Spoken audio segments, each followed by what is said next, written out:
Hi guys, it's day 14, 2 weeks after my operation to fuse my ankle and my rear hind foot, the 3 joints there.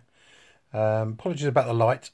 My parents are out tonight, and I've been left to my own devices, which is a good thing because it makes me get up and do something, which I've done. I've been up to the hospital and everything today with my brother. Thanks for that, Neil. And I've just got the little light on in the corner. Going to watch a bit of footy on the TV tonight. So we've managed to change the cast. I've got this beautiful purple cast. I don't know if you can see it there, under the bedclothes.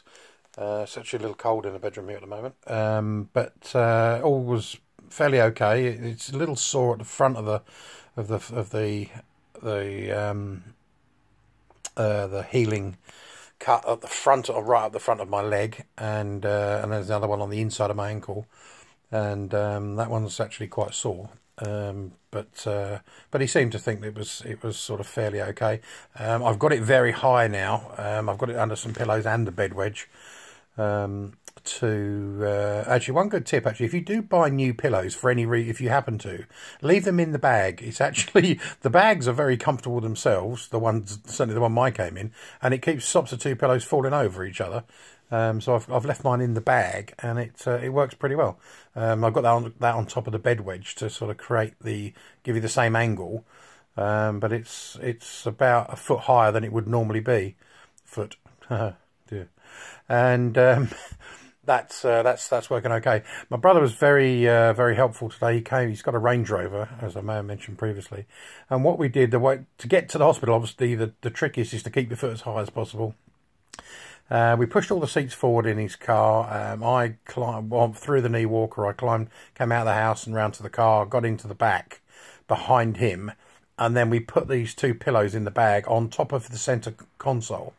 And then I pushed the front seat forward on the passenger side, and I swung my foot up and put it on top, and then moved the seat back to sort of stop my seat, the leg going from side to side. So it was sort of perched up at a fair angle, in full honesty, and it was pretty comfortable. We had a 45-minute trip each way, so that might be a good thing to think about if you've got a bit of a journey to go to have the casts removed or changed.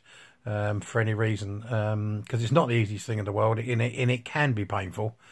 What has subsided is this burning sensation down the front of my leg when every time I take it from elevated down to the floor to stand up or use the restroom, bathroom, or do anything really, and it was really acute. I mean, it was to the point of I didn't want to do it. It was very painful.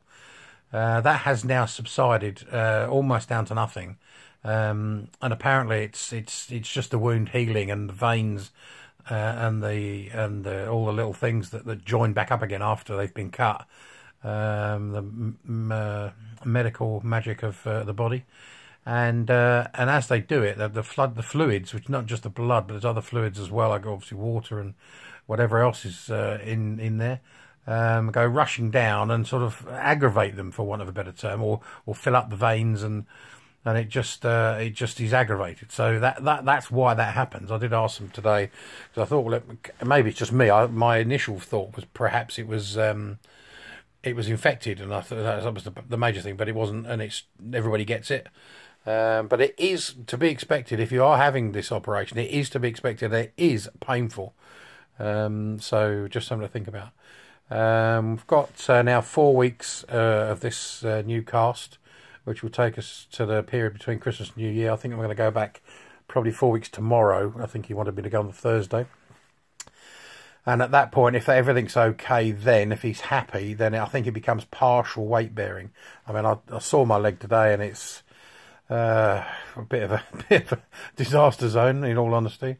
You can imagine the amount of trauma that it's had in the past 2 weeks ago, right this moment now, and it'll hopefully settle down. The next time I see it, it will have hopefully settled down a bit more, and things will be okay. But we'll post at that point. I won't bore you with any more. I say just this is a practical thing as to what you can expect recovery wise. The things perhaps they don't tell you necessarily at the hospital. I did ask one of the girls in the plaster room today, why don't you tell anybody that it's going to hurt like hell? When, well, if we told everybody everything, then nobody'd ever have anything done, because they'd be too scared that things might hurt. And you know, once you've had it done, you've had it done. Popped into the ward just quickly, just to check in when I went there, and a couple of the nurses who looked after me were there, and they came around and gave me a cuddle, and they said I was looking a lot better and my eyes were much brighter, because I was pretty dosed up when with morphine when they left me, or when I left them 9 days ago. So that was lovely to see them, and wish them all Merry Christmas. And that seems a bit far away, but as we're only back into November, but in 4 weeks' time we'll be there. So that's that. So all good, hopefully. 4 weeks now of sitting, doing absolutely nothing. Just got to keep my foot up, as elevated as is humanly possible. He wants this swelling to go down. It's not horribly swollen, but it's obviously swollen more than he would like, and that has a big effect. One other thing he did do, he mentioned one of the recovery processes is vitamin D, particularly. Milk is a great thing for that. He recommended I get I went on to it, he showed me the name of it. I can't actually remember what it was, but on Amazon it's a vitamin D substitute. It's like a spray. Apparently spray it under your tongue once a day, and that gives you enough, or more than enough vitamin D to help it's a very good help in the recovery process. And also take one multivitamin tablet a day. He said it can happen. He said obviously you're eating fairly well if you're at home, but not everybody does. But even we still like to make sure that you're getting, your body's got all the vitamins it needs. And that's a good thing. So we bought those. So I'm off the meds as well now. I scaled down over the past 3 or 4 days. You might remember when I came out 9 days ago, I was on 2 500 microgram codemols for 4 times a day, so 8 tablets in total. Did that for about 3 or 4 days. Wasn't getting any pain, but it obviously wasn't expecting any with that dosage. Knocked it down to 2 of them to single tablets, and then moved it to 3 lots of 2 as opposed to 4 lots of 2. And then I've just gradually over the last 3 or 4 days removed them. Went down to 3 single ones. Didn't have any pain at all. And yesterday I didn't take it. I took just one tablet, and today I've taken none. And I'm not in any discomfort, so hopefully, well, I won't be taking any more now. So it's just going to be the injection to stop any blood clots, which I have twice a day after food, and now the vitamin supplements to try and help the recovery, and drink plenty of milk, because that's got plenty of vitamin D in it, which is good for bones and calcium and everything else. So that's today's helpful hint. I'll post this up on YouTube shortly, and we'll speak soon. Have a good day. Bye.